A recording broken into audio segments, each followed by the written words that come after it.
Hi everyone, it's the Book Cougars, two middle-aged women on the hunt for a good read. I'm Emily. And I'm Chris. We both just discussed how glad we are that we scheduled this time to meet because it forced us both to brush our teeth. We brushed our teeth. Yeah. We're in our pajamas, possibly. But yes, we did brush our teeth.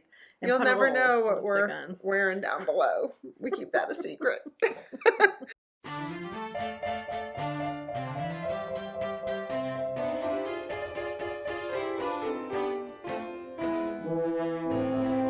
But our teeth are clean. Our teeth are honestly. clean. That's one thing I can do for Chris. Is brush my teeth. Exactly. We're not totally stunning each other here. We wanted to start off with congratulations to the National Book winner, Justin Torres. Blackout won the National Book Award for Fiction. So this is definitely one I want to read this year. It, so many books, but I will do my best to get to that one. Yeah. And really. at least be, involved in the more current literary community as opposed to my beloved 19th century, It's good to do it all. Mm-hmm. So where should we begin? Let's see. Friday Reads? Friday Reads. I am going through this really fun poetry collection. It's called The Hungry Ear, Poetry of Food and Drink. And this is edited by Kevin Young. And a friend of mine found this for me at a library book sale and brought it my way. I love the cover. It's so cool. Isn't Yeah, it it's cool? a cantaloupe, right? Yeah. Okay. But it's not, well, maybe it is a photograph. At first I thought it was, like a painting, but it's a photograph. And Kevin Young, we saw him one time when he was the director of the Schomburg Center for Research, which is one of the New York Public Libraries down in Harlem. But he's now the director of the National African American Museum in DC. But he's also a poet. Yeah. So he edited this collection. And we had a conversation about mushrooms a couple weeks ago.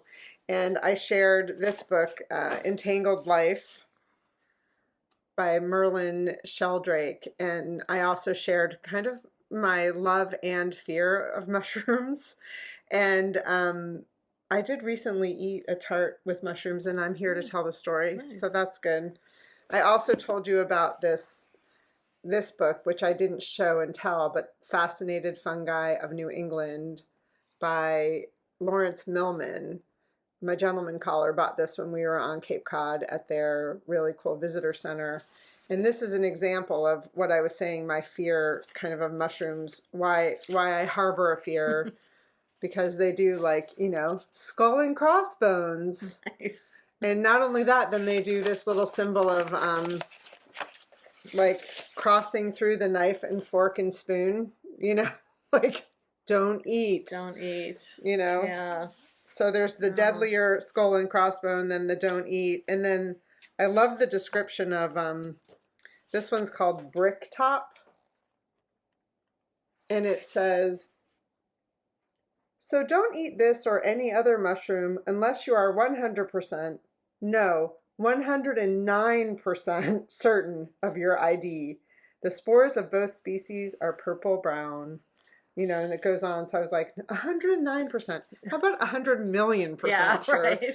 How about just not eat them? Yes, exactly. I had a hamburger with mushrooms on it the other day, and I did think, I'm eating mushrooms. I didn't think about mushrooms all that much until these conversations started coming up about mushrooms, Yeah. Because I think, it's, it's on a hamburger. Anyway. Yeah, safety first when you go out. This is a poem by Mary Oliver called Mushrooms. So I thought, I'm not going to read the whole thing, but I just thought I would start it. Rain, and then the cool pursed lips of the wind draw them out of the ground, red and yellow skulls pummeling upward through leaves, through grasses, through sand, astonishing in their suddenness, their quietude, their wetness. They appear on fall mornings, some balancing in the earth on one hoof, packed with poison, others billowing chunkily and delicious. I'll stop there. Wow. Packed with poison. Yes, Mary. So did she forage? Do you think she ate mushrooms? I don't know if she ate them, but I Mm. know she was very much into being out in the world, you Mhm. know, and Yeah. yeah. I don't know about her That's a good foraging question. at all. I mean, there's a difference Yeah. between being in nature and admiring it and being one with the universe, but then eating. Yeah, is a whole other thing, Yeah. right? Yeah. The only other thing I wanted to point out is just how there's this great index in here, and they have it separated into first harvest, giving thanks, churning and preserving, wintering, so like soups and staples, meat and potatoes. So I thought it Hmm. was fun how the index, you know, they really carried over that theme of food. Nice. Yeah, really fun. Yum. I don't know how you read so much about food. I would just be ravenous all the time. Well, you know, sometimes it involves eating and reading. I mean, I really do enjoy it. It's a good point, but it Yeah. does sometimes make me hungry. I was just listening. I'm still working through that memoir, Fatty, Fatty, Boom, Boom, Mm-hmm. by Rabia Chaudhry. And this morning, I was out on my morning walk, and she described this street food in Pakistan that sounded so good. I was like, oh my gosh, I need some good ethnic food for this weekend. Yeah. Yeah. Nice.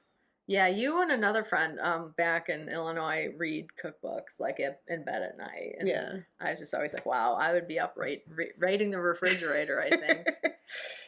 So my Friday reads is this fun book. Not that yours wasn't fun. It's so funny. Fun in a different way. Fun in a different way. Herman Melville's Moby-Dick, Hidden Treasures. I just really love this idea. So it's found poetry discovered by Stephen Durkee. And that's an original line drawing by him. He has some line drawings throughout, which are just wonderful. I love line drawings Yeah. because, you know, they're so simple, but they can say so much. And this is a book that I picked up at the recent Guilford Free Library sale for $3. It caught my eye. And at first, okay, I have to say, I think found poetry can be a little gimmicky. I have to say that. That was my initial impression of it, but I've grown to really love it. And to take a novel, and I talk about this on episode 195, that's coming out on Tuesday. Yeah. 195, right? Yeah, All right. Tuesday the 21st. So I have been enjoying these poems so much, and I wanted to read one talking about food. Not necessarily presented as food, but this is a poem from, let's see, I want to see if it says what chapter it's from. So what he does in here is, so each chapter of Moby-Dick, he pulls out maybe one or sometimes a couple poems that he has seen, and it's not every chapter necessarily. There are some that do get skipped, and this poem is called We Are Too Much Like Oysters, and it's from chapter 7 in Moby-Dick, and I'm just going to read it. We are too much like oysters. Yes, there is death in this business of whaling, a speechlessly quick, chaotic bundling of man into eternity. But what then? Methinks we have hugely mistaken this matter of life and death. Methinks that what they call my shadow here on earth is my true substance. Methinks that in looking at things spiritual, we are too much like oysters, observing the sun through the water, and thinking that thick water the thinnest of air. Methinks my body is but the lees of my better being. In fact, take my body who will. Take it, I say. It is not me. Yeah, so really fun book. I'm enjoying it so much. So we should say found poetry also means that he's just taking bits and pieces of words that he finds in that chapter and creating his own poem from it. Right, exactly. And so at the very beginning, he has a letter to Dear Mr. Melville. It gives me great pleasure to write to you. I have just completed a project discovering found poems in Moby-Dick. Your prose is so rich. And then, you know, the letter goes on. It's definitely a long enough book to offer plenty. Oh my gosh, right? I mean, and this is, you know, pretty slim volume. You could, I'm sure, do a lot more. But what a great idea to take a beloved book. I mean, there is such great writing in Moby-Dick. So I just really appreciate that, and appreciate the Guilford Free Library for selling it to me for $3. Yes, so fun. Yeah. So what else? I'm also reading a cookbook, speaking of books and reading in bed. But this one, so this is called Big Hearts, Little Stove, Bringing Home Meals and Moments from the Lost Kitchen by Erin French. And the Lost Kitchen is her restaurant in Freedom, Maine. She also wrote a memoir called Finding Freedom that I loved. And it's really hard to get into her restaurant. She has a postcard only system. Once a year, you submit postcards. Very few lucky people get to eat there. So it's really wonderful that she put together this cookbook. The photographs are beautiful. She's really known for her farm to table cooking and really makes an effort to only use food within a certain radius of where the restaurant is, which is why it's only open in the summer. And look at those peach trees. Isn't that gorgeous? Peach trees in Maine? Yeah. Wow. Yeah.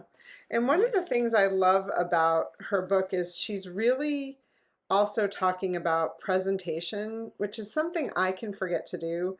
I have a restaurant background and I'm always more concerned with like, everybody sit down, let's go eat the food while it's hot. Right? You know, Yes. and she's really about hosting and you know, how to make the table look beautiful. Nice. And so I'm enjoying that part of it. I should say that this is also one of the first cookbooks I'm listening to the audio as well. And it's a great audio. It's an enhanced audio. So she interviews Ina Garten in between some of the recipes and her mother and a co-worker at the restaurant. And then at the very end, there's an index just of the recipes as well. So if you want to, you know, cut to the chase and get to a recipe that you remember from listening to the book, you can do it that way, or just scroll through the index of recipes. That's brilliant. Yeah. Yeah. And she narrates, so it's fun. And the sound effects are really fun. Like if there's a cook's note, she'll do a little, well, she's not doing it. I'm sure it's the producers, like a pepper mill grinding sound, which is really fun. So yeah, really enjoying it. It would make a great holiday gift as well. Yeah. Just came out, I think, last week or the week before.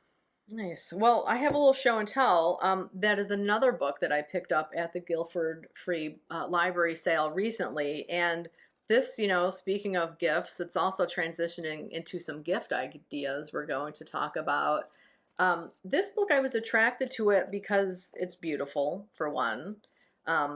Erecting of a Library was on the spine here. But then as soon as I opened it, this beautiful book plate caught my eye. And part of me almost bought this book just for the book plate alone, because it's gorgeous. On one side it says, some to read, others to own. And the book plate has a date of 1921 on it. Wow. And I know, you know, in earlier days, owning books was a real, you know, privilege and a badge of honor to own books.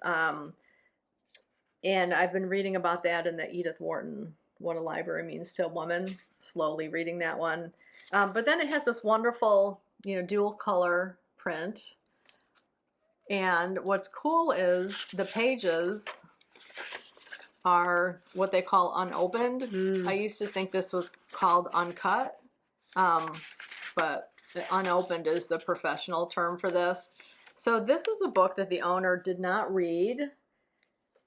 George Seymour Goddard is the name of the owner of this book, which was originally published in the 1600s. Wow. This book was printed in 1903, and then his book plate is 1921.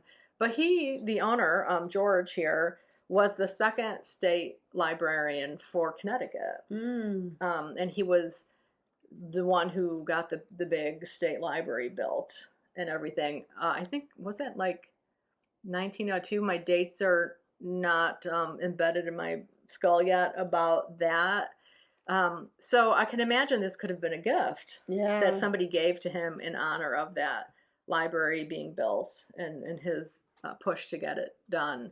So again, let me just give you a close-up of that wonderful book plate. And we also wanted to remind you that in a past episode, we had Karen Gardner on, and she owns Bookplate Inc., which is an online bookplate company. You can purchase personalized book plates from her, or I think she has a like a good catalog of already made book plates as well. And that was episode 115. We'll put that down below. Really fun conversation. And we'll also just put the direct link to Bookplate Inc. as well. So, having your own book plates made, there goes that thumbs up again. Is it because we move our hands or something? Yeah, I don't know. Of course, we can't make it happen when we want it to happen. So anyway, it's just a nice gift or something for yourself too, to have your own book plates made. There's another option too for a gift idea. And we're talking about these, I guess we're not talking about them too early by any stretch of the imagination. I just received Honest Dog Books catalog, their holiday catalog, in the mail yesterday. They're an independent bookstore up in Wisconsin. And, they had on there at the back page to the lists of when you need to order by in order to get things. Yeah. So we're talking about some of these things early, since they are personalized things that you have to order. And this is one that we recommended this year on the podcast. Episode 195 is our gift episode. And we try to think of gifts that are not books, but gifts for bookish people. And this is a book embosser that my parents got me in the late 80s. Wow. And it's still trucking. And I wanted Emily to do it. Let's see. Let me do this.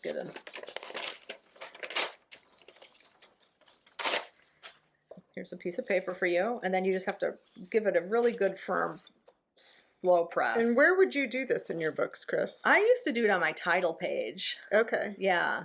And people do them in different places. Oh, how cool. So, I'm going to show that. So, it's hard to see, but it says Library of Christina Louise Wallach. That's me and my initials there. And you can have anything, any types of words. There are letter limitations to these. The CLW that's in the middle, you can have that be an image, of a book or a bird. I've seen a lot of different ones. And and this is from Royal Mark, is this company. What I learned from looking at who is currently selling these, I learned that you can actually look at that. Take this out, and so you can have a couple and still have the holder, so not have to have 10 holders laying around. Right. But if you wanted to get these made for your family members who are all living together, you could all just share, and it snaps so easily back in. Very cool. And then they recommend, it stays open like that, and they recommend that you close it so the embosser part, the divot part, doesn't get gunked up with dust or anything like that. So that is a gift idea. Very cool. I have one. When we're videoing from the book Cougars headquarters, you might see this behind. Usually it's behind Chris's head, I think. This is a gift my daughter Rachel gave me last year. It's an E for Emily, and it's made from a book. And she actually got this from her local farmer's market. I've seen them on Etsy, so I'll put a couple links down below to different sites. What's fun about it, of course, is to see what the book is. Chris was flipping through it when she first got here. This is made from a Reader's Digest condensed books. So as you're flipping through it, you can come across like some images of pictures that were originally in the book. I don't know if I could come across towards the end they were, I think. Okay. The third book had some images. Oh yeah, there it is. Maybe if I look at it, that would help. Yeah, it's hard to hold things up and read at the same time. Like here's a really fun page. Yeah, look at that. Look at that. Isn't that cool? Yeah. I've been I was actually in a bookstore in Michigan when I was visiting her, where they'd spelled the name of their bookstore out on a shelf with them, which is really fun. Yeah. So fun idea. You could get initials or spell things for people with it. Very nice. I love that. I love it too. Our next, we're going to give one more idea. Oh yeah. Yeah. And I've talked about this a couple times, I think, as something that I love to do. And I do this for holidays. I do it all year long when I'm sending a card to a friend or to one of my kids. This is just regular white computer paper, but I take my watercolors and make a design on it. let it dry under a big stack of books so it flattens so I can run it back through my printer. And then I print poems that I really like on them. See, like this. And then I just cut them out and stick them in a card if I'm sending it. Sometimes I'll even use these self-sale laminating. You know, you have to make them a certain size if you do that. And it just self-seals. You don't need, you know, like the old-fashioned strong, you know, heated laminators like they have at, are there even Kinko's anymore? I don't know. I don't know, but I used to have one at a job that I had. Oh my God. So much fun. So much fun to laminate everything. I was married to an elementary school teacher, so we really enjoyed the laminating machine they had at the elementary school. But so, you know, I have all different styles and different poems. You can, of course, put your own poetry on there. I also do quotes from books and things like that. So any kind of designs you want to do, it's a really fun project, and it's a project I used to do with my kids all the time as well. That's really fun. Yeah. Yeah. Nice. I'm thinking you could even do something like with a family picture. If you printed a family picture, like you lighted it a little bit, or if there's blank space, to have a family picture or a picture of somebody in a poem. Yeah. That's, you know, you want to share. Yeah, and it's a really, you know, obviously inexpensive way to make gifts for people. And it's fun to be creative like that. Yeah. To get out your colors and go to town. Yeah, and you could use markers too. I just, for some reason, have gotten in the habit of using my watercolors to do it. And, you know, I like how you can do different colors and splotches and all sorts of weird things. Yeah, that's neat. Yeah. It makes it look like a field of flowers. Yeah. And we have one other. Yeah, this is something we've talked about this year, and it is a membership to the North American Museum Association. Did I get that correct? So it's hard to. Let's see. This is a reciprocal membership that you can join. Ours, we signed up through the Mount, Edith Wharton's home in the Berkshires, and you have to sign up at a certain amount for that organization, but then you have reciprocal entries to other organizations that are part of this association. We signed up at, I don't know, like the $120 level. I'm sorry, I don't remember exactly. It's a joint membership. So we each have a card. So we each have a card, and we can each take another person with us. So that's like 4 people for the price of the joint one that we purchased. And it already, like that weekend, well, that day, we did an overnight trip to the Mount. So we had 2 admissions to the Mount, a discount at their bookstore. We used it to go to the House of the Seven Gables, the Old Manse. Yeah. So it really already paid for itself for us. Yeah. And check it out. We'll put a link to their website below, and you can see all the different organizations across the country that are a part of this. And it's everything from author homes to historical societies and historical sites, historical homes. It's really cool. Yeah, yeah. So we would like to know what you're reading today, this weekend. And we'd also love to know if you have other ideas for bookish gifts. As Chris said, you know, when you know people who love to read, sometimes you can just ask them directly, you know, is there a book I can buy you for the holidays? And you can always do a gift card as well. Yeah, gift cards to bookstores. Yeah. I mean, those are just pure joy. Yes, indeed. But if you have ideas for things you give the bookish person in your life or yourself, we would love to know. Yeah. Happy reading.